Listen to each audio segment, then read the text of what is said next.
Welcome. My name is Glenn Diesen. I'm a professor at the University of Southeastern Norway.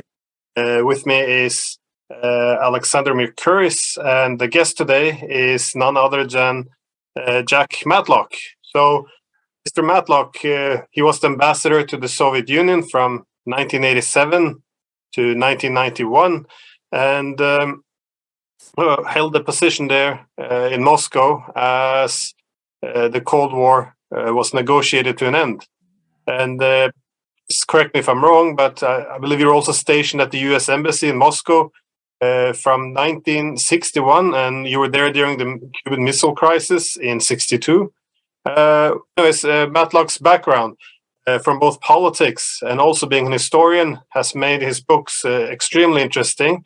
So, and the whole idea is if you don't get the history right, then politics doesn't really make any sense. So Matlock is definitely one that has both the political background and his the background as an historian, which is why his books such as Autopsy of an Empire, Reagan and Gorbachev, and Superpower Illusions, these are all excellent books, which I definitely always recommend to my own students. So our purpose today is to explore some of Matlock's experience and insights and his work. So we're going to first just look at, discuss topics from how the Cold War ended in 1989, the collapse of the Soviet Union, some of the mistakes done in terms of establishing a post-Cold War settlement, and hopefully, if we have time as well, how these failures of the past may have contributed to the conflict we're currently in Europe, and if there's any way out. So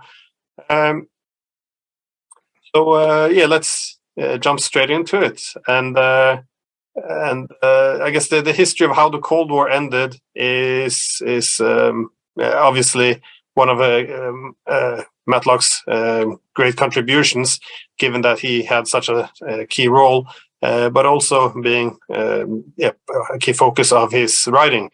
So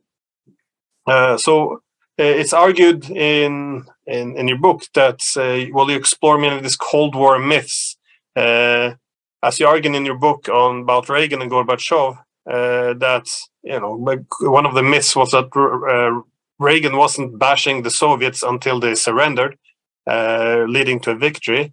So often we have this narrative of Reagan calling the Soviet Union the evil empire. He confronted the evil, and then evil collapsed.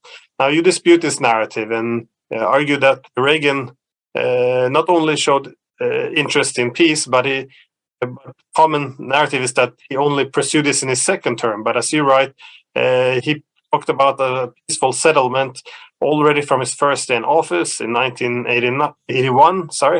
And you then described him very frank and direct, but seeking again a peace through a settlement. I was just wondering if you could comment on how you saw this final period in the Cold War between Reagan and Gorbachev. Well, I was privileged to be in the White House advising President Reagan on his policy towards the Soviet Union from 1983. And then in 1987, I was sent as the United States ambassador to Moscow, as you have mentioned, so that I was able to witness, you might say, from the inside, the way the relationship developed during that period. And quite frankly, I think most people, both in the United States and in Europe, many people, maybe even most, have a very mistaken idea of how this happened. First of all, the idea that the end of the Cold War was something like a victory of the West over the Soviet Union, I think is incorrect. We negotiated an end to the Cold War, and we negotiated it with the benefit of ending it an equal one for both sides. Now, this required a change in certain Soviet policies, but these changes occurred about and they occurred peacefully. Now, you know, as I began to work with President Reagan, and I was brought on his staff with the specific task of developing a negotiating strategy to end the arms race and, if possible, the Cold War itself. And that strategy was a peaceful one. And President Reagan very much condemned communism, but he never, he never condemned Russia qua Russia. He understood that the problem was the communist system. It was ideological, and not something that should be attributed to a single nationality. So and as far as the Soviet Union was concerned, his attitude was communism is a bad system, but if they want it, that's their business. What we object to is they're enforcing it on other people, particularly using force to impose it on others. They need to stop imposing it on others. And that is precisely what Gorbachev did, and particularly ideologically when he abandoned Marxism-Leninism, that is the communist philosophy, as the basis of his foreign policy, which he did publicly December 7th, 1988, in a speech at the United Nations. Then, in effect, he removed what had been the basic cause of the Cold War.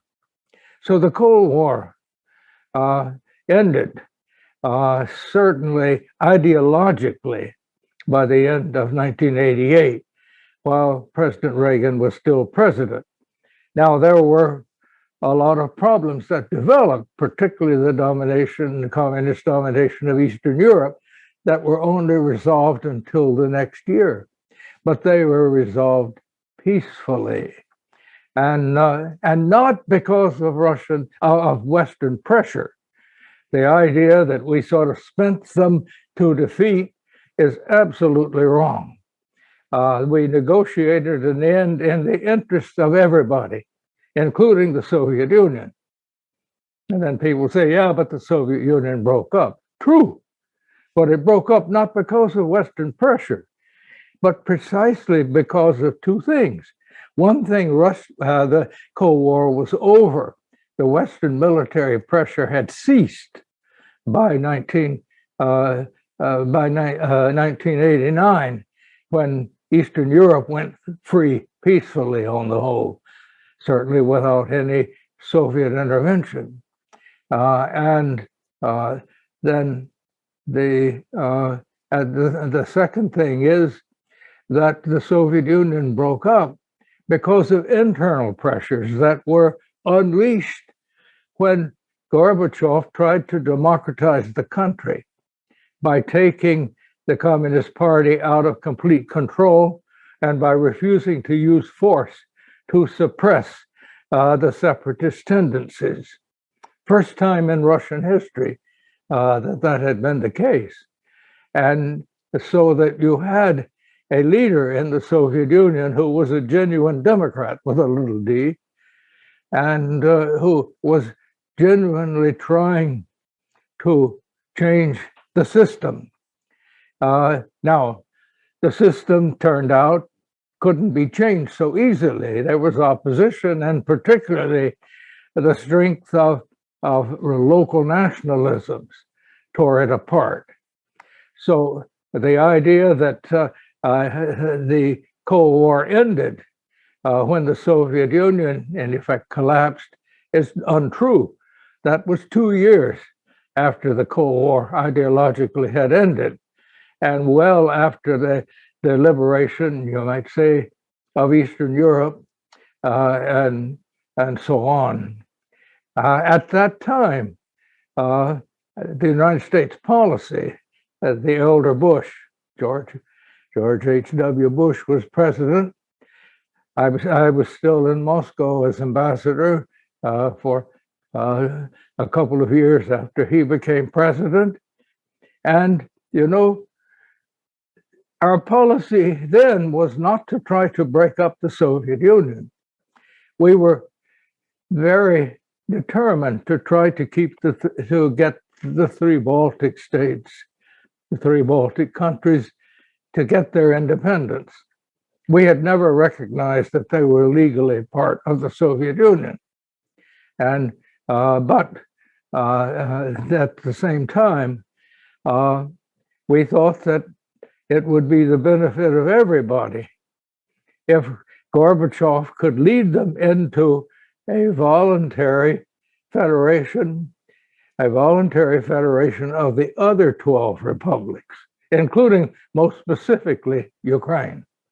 And that's why on August 1st, if I remember the date correctly, August 1st, 1991, George Bush gave a speech to the Ukrainian parliament, the Verkhovna Rada, where he endorsed Gorbachev's federation idea, advised them to cooperate with him in a voluntary federation, and warned against suicidal nationalism. I think he was absolutely wise to do that. And now, not everybody in his administration agreed with this, but George Bush put that in his speech personally. I was on the plane with him when he flew from Moscow to Kiev, and he added it in his speech in his own handwriting, called me into his compartment and said, is this okay? Do you agree? And I told him I did. Now, later, some members of the administration, well, he didn't really mean it or something like that. That isn't true. But so to get back to your original points, one of the things that has distorted Western policy and Russian policy since the end of the Cold War is a misinterpretation. First of all, of how it happened, who was defeated, and what this implied for the future. And it seems to me the idea that the West or the US or NATO was triumphant in bringing down the Soviet Union is absolutely wrong, and also has been at the root of many of our mistaken policies since. Well, yeah, that's one of the things that really stand out from the book, that how this, not just the one, but how this really, how effectively a negotiation, a process of mutual respect, recognizing each other's security interest, led to a common peace, how this suddenly became a narrative of victory in terms of confronting the adversary, outspending them, and then effectively imposing regime change, and then having a full victory. That the lessons of history went from negotiations to the defeating victories and toppling governments. It's which is why I thought it was interesting. Actually, it posts in as the title in one of your books and sections, which is why history must be understood correctly. That's. Can I just ask Mr. Matlock a question here? Because I remember the last years of the Cold War. When I said last years, I don't just mean the very last years. I mean the entire period from the 1960s. And my recollection of it was that the overriding objective of US and Western policy at that time was not to achieve victory at any point. It was to secure peace. It was to establish a stable peace in Europe, and not just Europe, but in the world, and to avoid the disaster of nuclear war. And I remember Ronald Reagan very well. I remember him at the time when he was president. And again, my impression of Reagan was that, again, one of the things that drove him very strongly was a desire, ultimately to achieve peace. It was not, again, victory that he was seeking. And first of all, just the question, I mean, would you basically agree with this view that, you know, way back in the 1960s, through the détente period, beyond the détente period, even during the tenser period that we had in the late 70s, early 1980s, that desire to avoid a clash, a military clash between the superpowers, to preserve peace, was the overriding one. And the second one, and my own view, is that it was precisely because that peace was secured that the political changes in the Soviet Union became possible. When there was this period of tension, that was what stood in the way of political change. And it's because now we are seeing confrontation take its place that we're seeing again the hardening of the systems. The confrontation atmosphere is causing political changes in Russia in a direction perhaps that we don't like. A complex question, but anyway, that's my question essentially.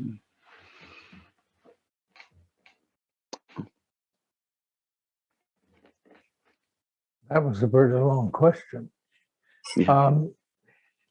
As I understand it, you're discussing the possibility of establishing a pan-European security system in the 1990s. Yes, I think that was the task that we should have, we in the United States and Western Europe should have tried to create, and I think the possibility was there to creating it. And I think that, for example, the original proposal for a partnership of peace between the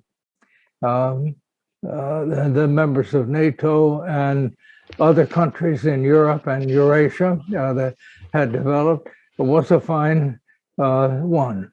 I think that this provided flexibility, it provided for cooperation. It did not bring about a unified military structure or divide Europe again. So I think we started, but on the other hand, the countries failed to create a sort of an operative security structure, which would also include the countries that had broken up in the Soviet Union. And I think that was a great diplomatic failure of the 1990s. And also think it was a mistake to begin expanding NATO. And I argued at the time that this would be a big mistake. And because once you start expanding, how do you stop? And at a certain point, you have to stop unless NATO includes everybody in Europe, because otherwise it's going to create a line of security problems for the other side. And it's going to make it look as if the end of the Cold War was a military victory which is being exploited by the West and by NATO. And there was no threat against any of them militarily at that time. So it seemed to me it made no sense. Now, what did make sense was economic cooperation. Let's not forget that the countries of Eastern Europe, just like the former Soviet Union, were changing the whole orientation of their economy, which is a very profound shift. This was hard for all, but it was particularly hard for those in the Soviet Union, which had been imposed on the communist system, imposed on them for more than 70 years. In countries like then Czechoslovakia or Poland, it had been a shorter period, just during the post-World War II period. And in countries like Poland, they had never suffered the collectivization of agriculture that had so damaged the economies of those that were in the Soviet Union. And so it seemed to me that there was a major problem of shifting from what had been the state or in Communist Party controlled systems to a free market assistance and market economics. That this was a problem that should be made a mutual problem, and we should leave any military threats or security interests out of it because it was going to be hard enough politically. Now, if you start expanding NATO at the same time that you are trying to build a European Union and build it closer, and eventually bring in the East Europeans and one would hope Russia into a continent-wide, you might say, free trade system, that of course should have been the goal. And but when you combine sort of psychologically attempts to change the economy, and you know what you have to understand is that when this process is going on, the people who have been in control during the communist period are going to become the losers, and other people are seen as the winners. So this gets very deep in domestic politics. And for outsiders, as we all should understand, outsiders getting involved in another country's domestic politics doesn't necessarily help the ones they want to. Often it can hinder them. And so the idea that we had to bring in the East Europeans who were not being threatened by anybody, particularly not by Russia in the 90s, who was simply trying to find jobs for all the military that had to be placed in the civilian economy. And frankly, it seemed to me that nobody had a magic formula for changing the communist system into a productive capitalist system. It had to be done in stages, but it could be more easily done, much more easily done, in a cooperative way when there was no implication that this had military or security implications. And when, even though the members of NATO and the members of the EU were not precisely the same, I mean, Norway was in NATO and Sweden was not, and so on. Switzerland wasn't in any of them still. Basically, NATO became this simply, basically militarily, Western Europe and North America, US and Canada. So it seemed to me obvious, number one, that you start expanding it, and it's going to be seen as being hostile on the other side, at taking advantage of a negotiated into the Cold War as if it were a military victory. So that's why I very strongly advised against NATO expansion. And we also added at the time, when you start, how you're going to stop. Because for a whole lot of reasons, you are going to have to stop if you start expanding NATO before you are considering any of the, what I would call the 12 legal, that is recognized parts of the Soviet Union, because most of these for centuries had been part of the same state. And so that in a way, it was pretty clear from the beginning that, a Russian government may not like it, but they would tolerate Poland, the Czech Republic, Slovakia, Hungary in NATO.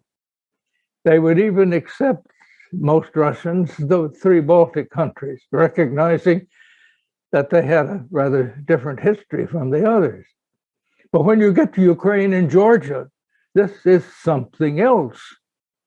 And no Russian government was going to be comfortable with that. And that, I think, should have been obvious to everybody with even some smattering of knowledge of history of that area. And yet, obviously, that's not the course that US and Western policy followed. And I think that is a great tragedy. Let me add one thing, though. I've been at conferences discussing this, and some commentators said, well, it was a great failure in 1991 and 91. At the time when the Berlin Wall was coming down, we were negotiating, the unity of the two German states and so on, something that was basically determined by the German people ultimately. But as we were discussing these things, others said, well, why didn't you create the European security system then? Let me tell you, I don't think we could have in 1991, because we still had very new governments in Eastern Europe, governments, all of which had major internal problems.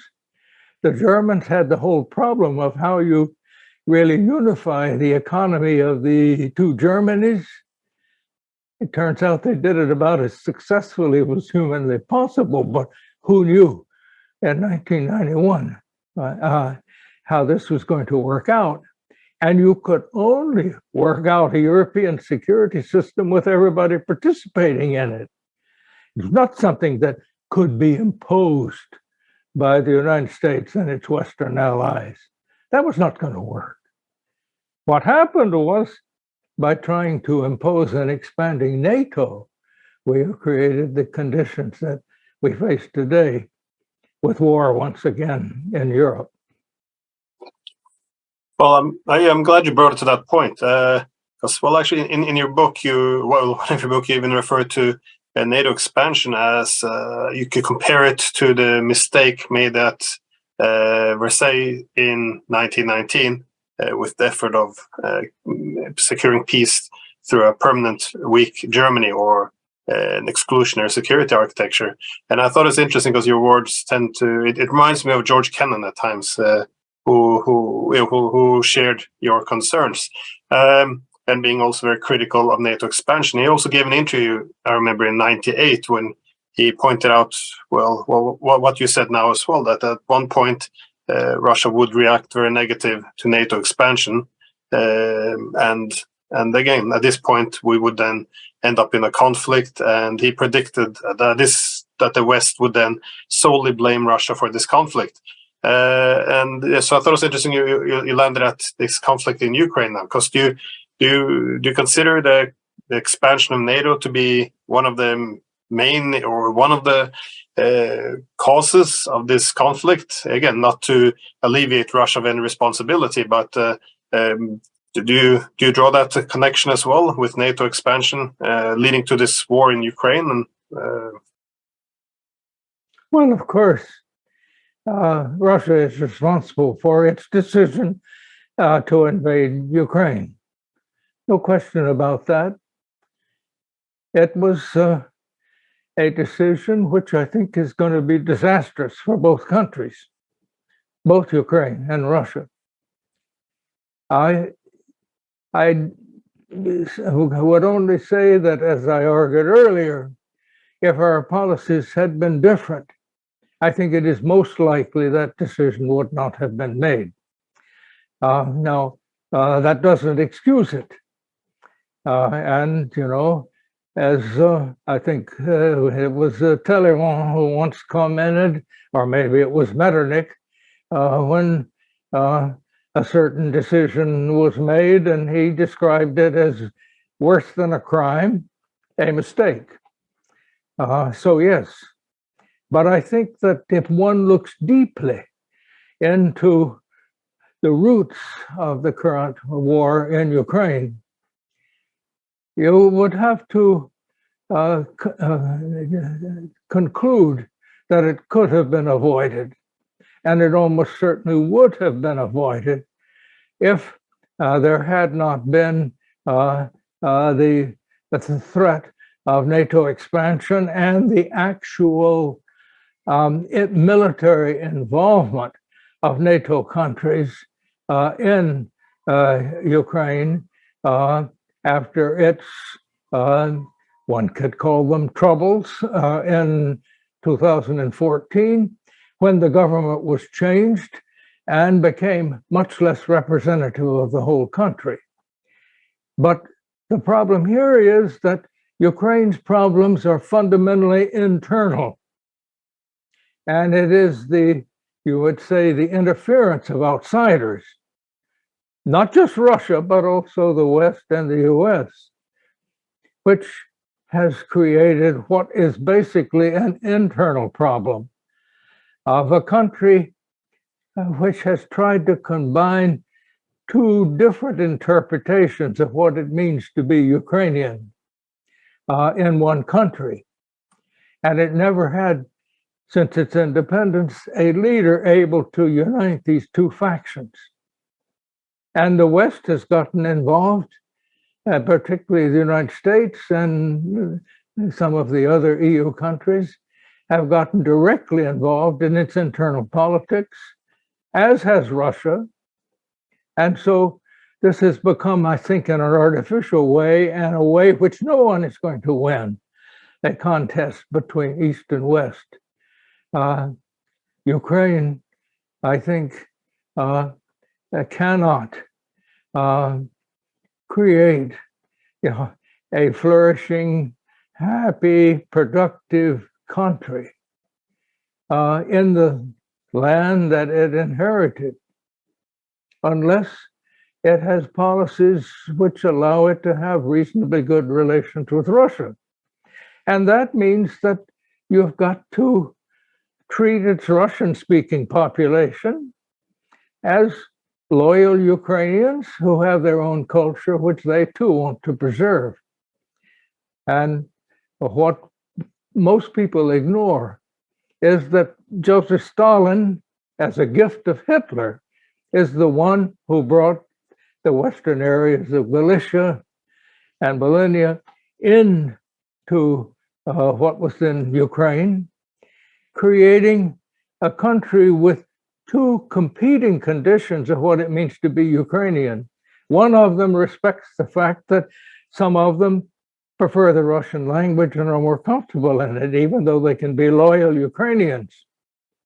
And yet, what we have now is a situation in which one of them, on the Western side, which had not until the eve of the Second World War, had ever been part of Russia, whereas the eastern parts had been. So you have that internal division, and you can see it in the voting at every one of the elections they've had. But the current government after 2014 was first elected by a rump legislature, which did not include a lot of the representatives after the violence in 2014, which seems to have been started in the West, not in the East, in the Russian part. And since then, we have had a government in Ukraine, which the Russians consider the result of a coup d'etat, backed by the West. And, frankly, there's a lot of evidence to support that. It's not a total lie. It may be an exaggeration. It's not a lie. And this whole situation has been confused by what I think massive propaganda on both sides. Both Ukraine and Russia, after all, inherited their security organizations, their information organizations, from those that were created in the Soviet Union. And I think the outside world, is faced with contentious information that has been coming from all sides. So I think that all of the governments involved have made very fundamental mistakes, and it's going to be very hard to solve this now. Well, I agree with your analysis, because I think the divisions between East and West Ukraine, one of the key problems they've had is trying to find a way to harmonize them. Because if you're in West Ukraine, you have this one ethnicity, one culture, one language. If you're in the East, you see two languages, two cultures, two ethnicities. I think they worked against each other to a large extent on nation building. I think the problem is the external actors, both the West and the Russians, because obviously Russia would like the Eastern Ukrainians to represent the real Ukraine, while in the West, because we tried to create this Europe without Russia, avoidably made us support the Western Ukrainians, who then doesn't lead to much democracy now, I guess, if they're going to suppress all the Russian speakers. So, not sure if you agree, Alexander. Well, I would please continue. It would be very hard for an outsider or even an insider to judge some of these things. Undoubtedly, the Russian invasion has turned, I would say, it's bound to have turned a lot of Russian-speaking Ukrainians against Russia. I think, but what I think those, you might say, Ukrainian nationalists haven't taken into account is that if you have a country with substantial minorities of people of a different culture, even if they have been, at sometimes in their history, the oppressors, that if you want to create a loyal country, you have got to give them cultural rights. Look at Finland, for years sort of dominated by Sweden, later by Russia. But when they declared independence, those areas that were Swedish speaking, I think at least 20%, had their right to their schools. And, in Helsinki, you had a Swedish theater and a Finnish theater, a Swedish national newspaper and a Finnish national newspaper. And the Swedish speakers became just as loyal to Finland, the Finlanders, as did the Finnish speakers. And everybody could sort of, after schooling, understand both languages. Or look at Belgium. If the French-speaking Wallon, kept saying, well, they didn't want to be part of France, and, they don't always see things the same way as the Flemings, but Belgium is able to create, a very successful country, giving equal rights to both. And then, of course, when you get to Switzerland, you have 4 different nationalities, 3 of them being the same as a neighboring country. And yet by giving equal rights to everybody, they have created a very successful Swiss identity, and so on. Or look at Ireland. If they had said to be a real Irish citizen, you got to speak Gaelic. You can't speak English. Why would that have worked? So I think when you look at other countries, you say, what is this idea that if you're Russian speaking, you're hostile to Ukraine, you can't be a Ukrainian? I mean, it really makes no sense. And I'm afraid that is the attitude which dominates the current government.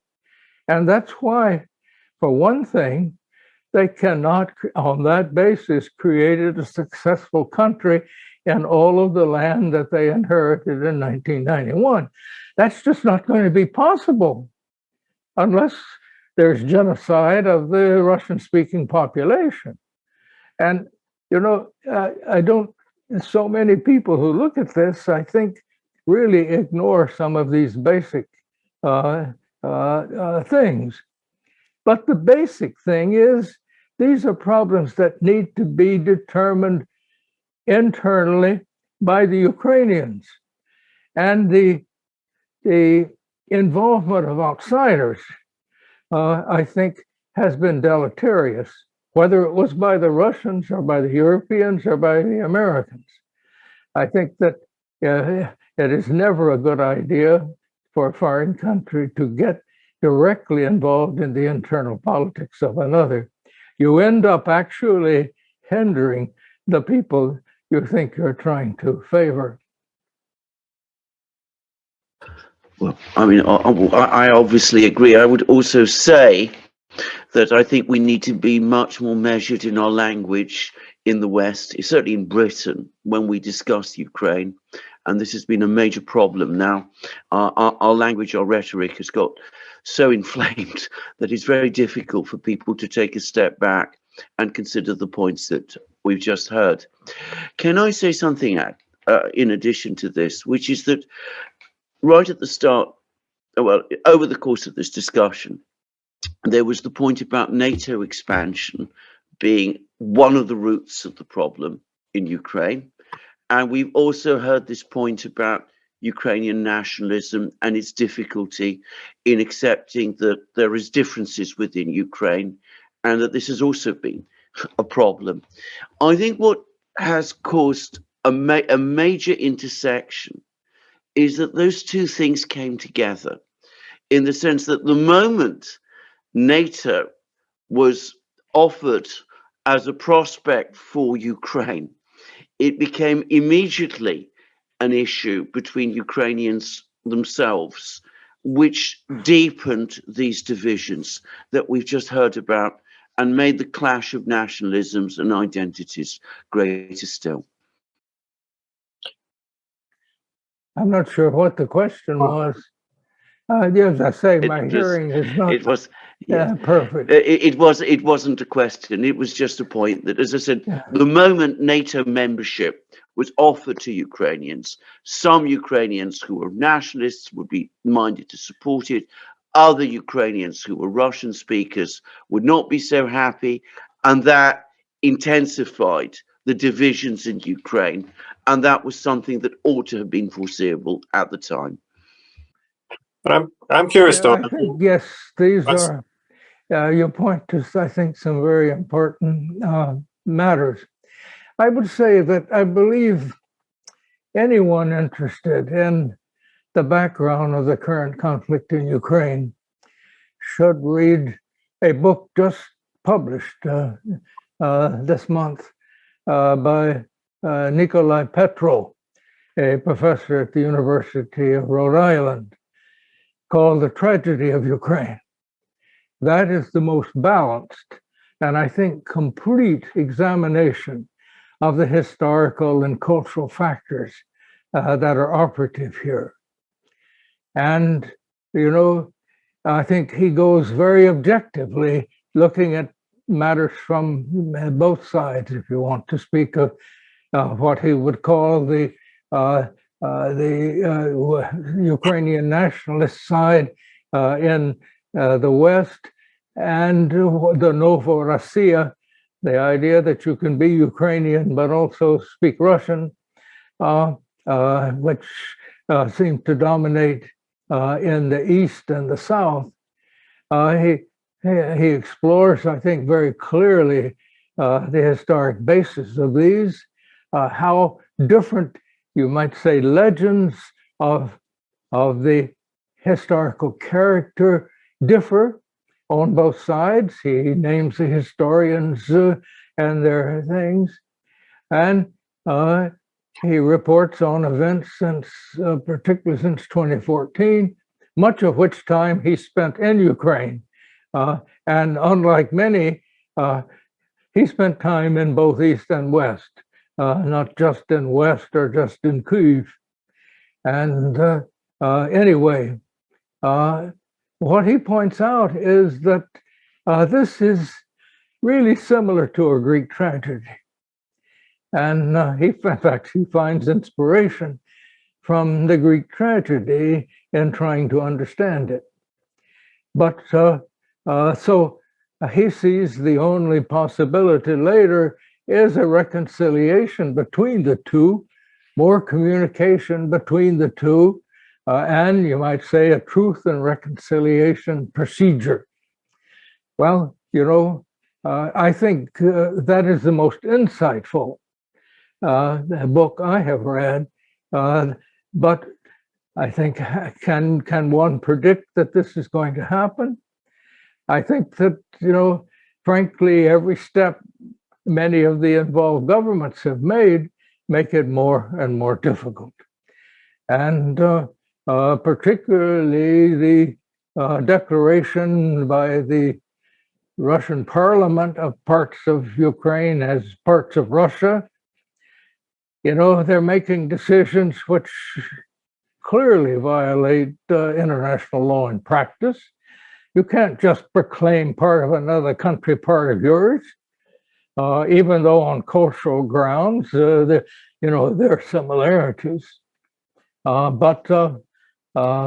So it does seem to me that both sides have made decisions and are making decisions that mean, you know, nothing but conflict in the future. And these are not going to be decided by military means alone. In fact, I think the use of the military to deal with essentially internal political problems has been a disaster for everybody. And so it's very difficult for me to be optimistic in anything like the near term. I think that eventually it's bound to be that much of that North America, and particularly in the United States, and maybe less so in Canada, which has a very strong influence of Western Ukrainians, and much of Western Europe is going to begin to get rather tired of what is going to be an enormous burden, whether it's of refugees or of inflated prices because of the attempt to cut Russia out of most economic transactions in Europe. It complicates almost everything, whether it comes from dealing with global warming or further development of resources in a way that allows us to accept the many refugees that are going to come into Europe and North America for reasons that have nothing to do with this, but because of starvation and violence elsewhere in the world. So the big issues. And meanwhile, we're still dealing with a pandemic, and there could be others coming on. And to be fighting over where that border is and whether there should be cultural rights for Russian citizens of Ukraine seems to me crazy. I mean, we've got bigger issues that we need to be dealing with, and I will not see the results in my lifetime. Do you think Ukraine would have to make any territorial concession in order to get in a settlement at the end, or do you envision any other form of settlement? Well, I don't. Well, you know, I don't see how this is going to be ended. I don't see how it's going to be ended, or how Ukraine is going to hold itself together if it waits until it so-called reconquers all the territory. And that's particularly true of Crimea, where most of the people probably prefer to be in Russia. So But on the other hand, as long as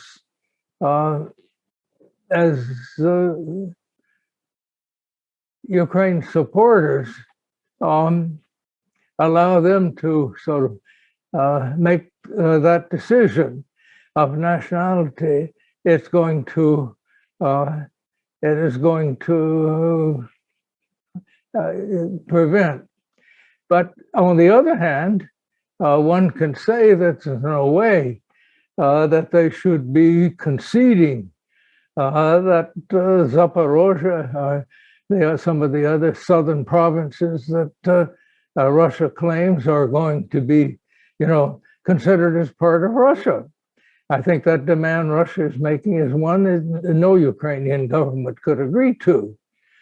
But the problem is that I think now in the West, the whole anti-Russian sort of, you can't be Russian speaking and Ukrainian because Russia is an evil country and it's an evil language and we've got to ban Russian books and so on. This attitude seems more and more to dominate in the East. And when you have that sort of attitude, how do you get inside the country that sort of recognition? And it seems to me that both of the sides have painted themselves into positions that are unworkable. And this is as true of the Russian position as it is of the Ukrainian. Now, ultimately, if it is going to be solved, it has to be solved between the Russians and Ukrainians. And my contention is that outsiders have created more problems than they have solved. And if outsiders had stayed out of it before, we probably would never have had this war in Ukraine. That's my opinion. But everybody is involved. And everybody, particularly in Europe, is going to be involved in the fallout. I mean, how many Ukrainian refugees are going to stay in Western Europe rather than going back? And how is this going to affect relations within their countries? And so on. I mean, historically, these Western Ukrainians have been more anti-Polish than anti-Russian. Of course, that was when the Poles were trying to impose Polish culture on them. But I don't think you can predict the future other than if the Western policy of weakening Russia succeeds, that it's not going to be in the interest of Europe, in the interest of peace, or in the interest of development. Because we need Russia to cooperate in all of the things that affect us all, whether it be global warming, whether it be pandemics, whether it be dealing with refugees, because they take in a lot of refugees, from Eastern Europe and the Caucasus themselves. And you cannot have a healthy Europe unless it has a healthy economic relationship with Russia. I mean, that's just not going to happen. So, and yet nobody has really defined what it will take to get the sanctions off on Russia, other than their complete capitulation in Ukraine. Now, I think these policies really are making it very, very difficult to settle on any terms. And as the war progresses, Ukraine is going to be piece by piece more and more destroyed. And this is one of the tragedies. And yes, Russia is suffering greatly from it in all its various ways. And yet, in the final analysis, what is happening is not in the interest of Ukraine or Western Europe or Russia, or for that matter, for North America. And that's the tragedy today. So again, if people are really interested in this, get hold of Nikolai Petrov's book, The Tragedy of Ukraine, And I think they'll understand much better that the situation we're facing today is one that's not going to be solved by the policies of any of the major participants as they are currently articulated. That's the bad news. And frankly, I don't see much good news ahead. Thanks very much. Jack Matlock, thank you so much for your time. We Yeah. really appreciate it. This has been very interesting. Thank you.